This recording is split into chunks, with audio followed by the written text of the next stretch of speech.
no fundo do seu coração, uma certeza renovada. Aquela não era sua guerra, era a guerra de Deus.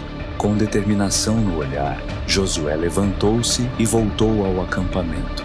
Agora ele sabia exatamente o que fazer. Josué reuniu os capitães de Israel. Seus olhos brilhavam com uma convicção inabalável. Ele conhecia o plano, mas quando o explicou, os guerreiros ficaram em silêncio, perplexos. Senhor, marchar em silêncio ao redor da cidade, sem atacar, sem lanças ou arietes. Senhor, os soldados de Jericó vão rir de nós. Vão pensar que somos covardes.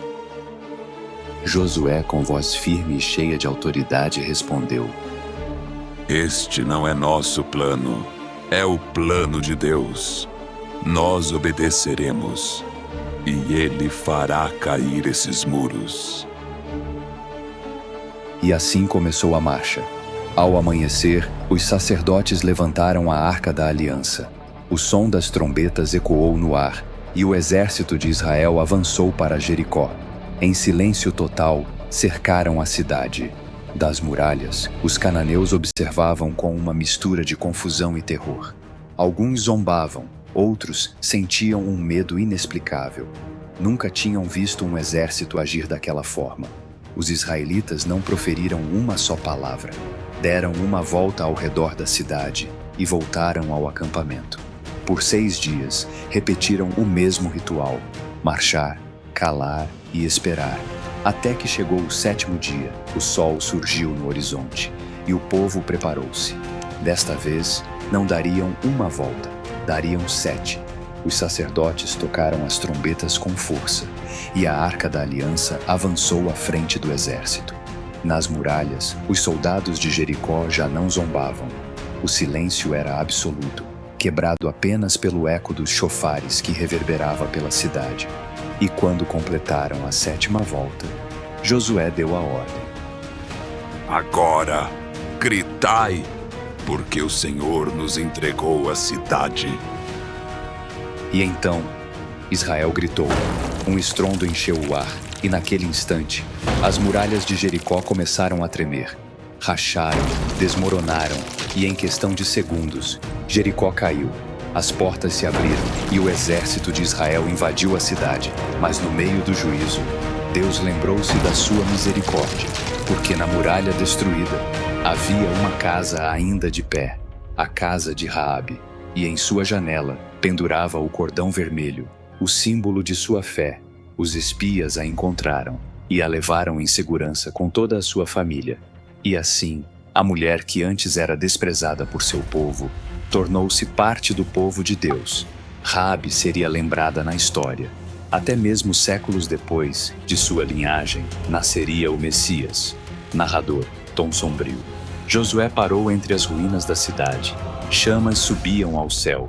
As ruas jaziam em cinzas. Então, Josué fez uma declaração, um aviso para o futuro.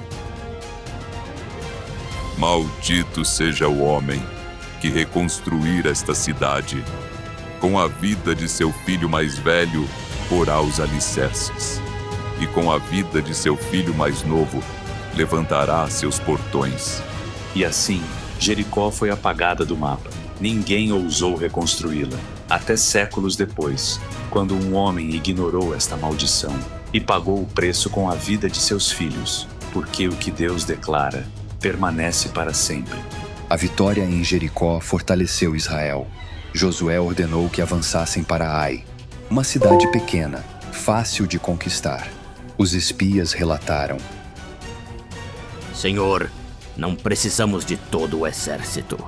Ai é insignificante, bastarão 3.000 homens. Então marchai e tomai a cidade. Mas quando os israelitas atacaram, os cananeus os rechaçaram, derrotaram Israel e mataram 36 homens.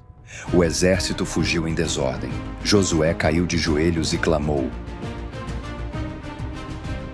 Senhor, por que nos abandonaste? Deste-nos esta terra, e agora nossos inimigos nos esmagam. Israel pecou. Alguém entre vós roubou o que é meu. Enquanto o pecado não for eliminado, não podereis vencer. Deus apontou o culpado, Acã. Ele havia tomado ouro e um manto babilônico de Jericó. Escondeu-os sob sua tenda, pensando que ninguém veria. Mas Deus vira tudo. Josué o confrontou. Acã, confessa diante do Senhor o que fizeste. Pequei contra o Senhor. Vi um manto da Babilônia, ouro e prata, e os tomei. Estão escondidos em minha tenda. O povo chorou por seu pecado, mas Deus não podia tolerar corrupção em seu povo. Acã foi executado, o pecado foi purgado, e só então Israel pôde continuar sua conquista. Josué entendeu a lição. Israel não vencia por sua força, nem por seu número.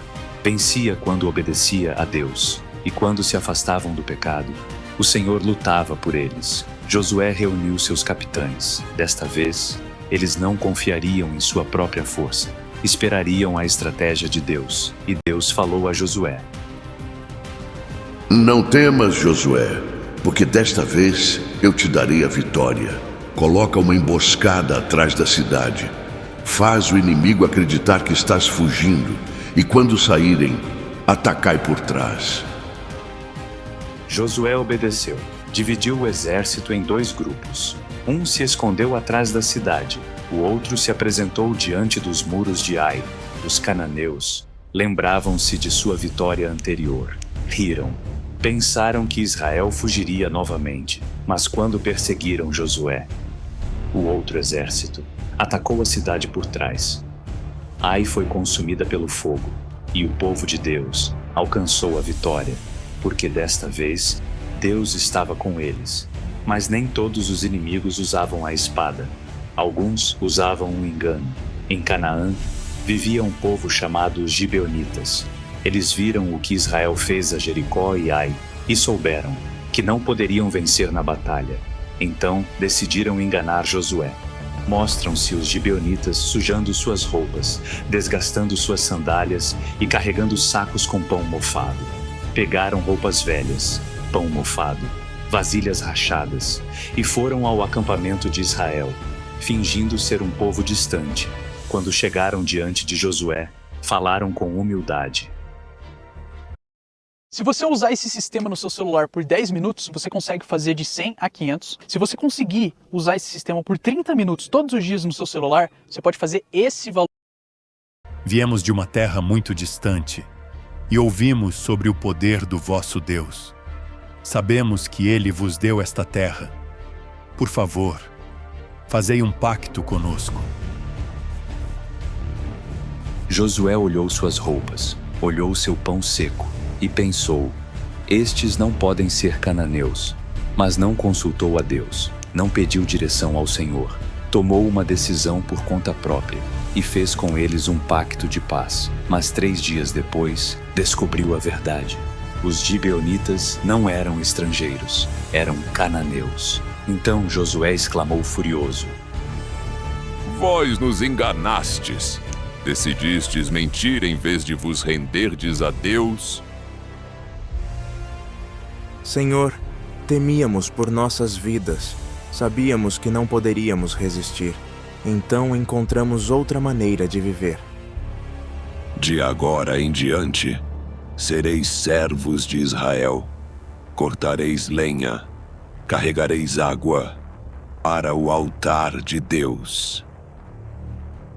Os gibeonitas sobreviveram, mas seu engano trouxe graves consequências, porque os reis de Canaã foram testemunhas do pacto, viram como Gibeão se rendeu a Israel e tomaram uma decisão. Gibeão nos traiu, aliaram-se a Israel. Se não os destruirmos, toda Canaã cairá. 5 reis se uniram, os exércitos se levantaram, milhares de soldados marcharam contra Gibeão. Os gibeonitas estavam cercados, não tinham escapatória. Então enviaram uma mensagem desesperada a Josué. Não nos abandones, Josué. Tu fizeste um pacto conosco. Se não vieres, seremos destruídos. Marcharemos toda a noite amanhã. Deus nos dará a vitória.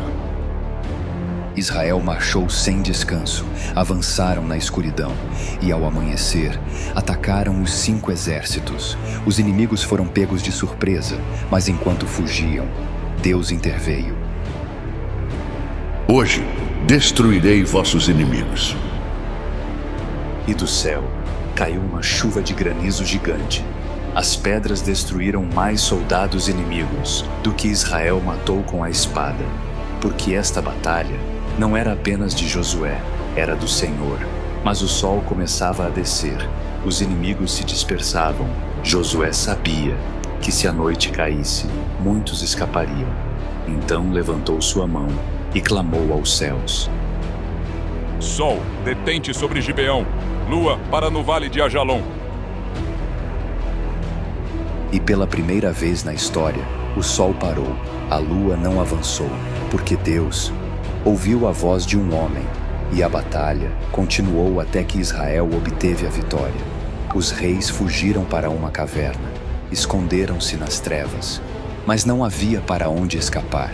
Josué os capturou e, diante de seu exército, os executou, porque Canaã estava destinada ao juízo. Os reis de Canaã foram derrotados, as cidades fortificadas caíram, os exércitos inimigos foram dispersos. Mas a guerra ainda não havia terminado, porque Canaã era vasta e ainda restavam muitas terras por conquistar. Josué não descansaria até que cada tribo recebesse sua herança. Josué continuou a guerra. Primeiro conquistou o sul, depois marchou para o norte. Cada cidade, cada reino, caiu diante da espada de Israel. Se você não quer aumentar suas vendas e o seu lucro no Mercado Livre, pode pular esse vídeo. Agora, se você quer crescer de verdade, dá uma olhada nisso daqui que eu vou te mostrar. Esse cliente entrou aqui pra gente praticamente do zero na nossa consultoria. Dá uma olhada. Não descansaremos. Cada tribo receberá sua terra. Deus nos-la entregou e devemos tomá-la. Um após outro, os reis foram destruídos, desde Hebron até Debir, desde Betel até Laquis, desde Azor até Sidom. No total, Josué derrotou 31 reis, e quando a última fortaleza caiu em ruínas, a guerra terminou. Israel possuía a terra, mas agora deviam dividi-la. Os anciãos de Israel reuniram-se em Gilgal. Era hora de repartir a terra. E então, um homem adiantou-se, um guerreiro, um ancião, um dos poucos sobreviventes da geração do Êxodo, Caleb, filho de Jefoné. Josué, tu e eu estivemos lá, quando Moisés enviou os 12 espias. Só tu e eu cremos na promessa. Nossos irmãos duvidaram, mas nós confiamos em Deus. E agora, olha, tenho 85 anos, mas ainda tenho forças para a batalha. Então, dá-me a terra que Deus me prometeu. Dá-me Hebron, e com a ajuda do Senhor, expulsarei os gigantes que a habitam. Josué olhou para seu velho amigo. Lembrou-se dos dias no Egito, dos anos no deserto, de como, há mais de 40 anos, só eles dois haviam confiado na promessa, e com um sorriso, entregou-lhe a terra. Hebron é tua, Caleb. Vai e conquista o que Deus te deu. E Caleb, com 85 anos, marchou para a batalha, derrotou os gigantes, tomou Hebron, e sua descendência possuiu a terra para sempre, porque a fé sempre é recompensada. Mas nem todas as reivindicações foram pacíficas. Algumas tribos reclamaram: Se sois numerosos, tomai os montes, destruí os cananeus que restam. Deus vos deu a vitória. Ide e lutai por vossa herança. Assim, tribo por tribo, Israel recebeu sua porção, desde Judá no sul até Dan e Naftali no norte. Cada tribo tomou posse de sua herança, mas nem todas expulsaram os cananeus. Algumas Deixaram os inimigos viver entre elas, e embora a guerra tivesse terminado, as sementes do conflito ainda estavam plantadas, mas não houve apenas guerra, houve também justiça. Deus ordenou a Josué designar cidades de refúgio, cidades onde um homem que matasse outro por acidente pudesse fugir, e assim ser julgado.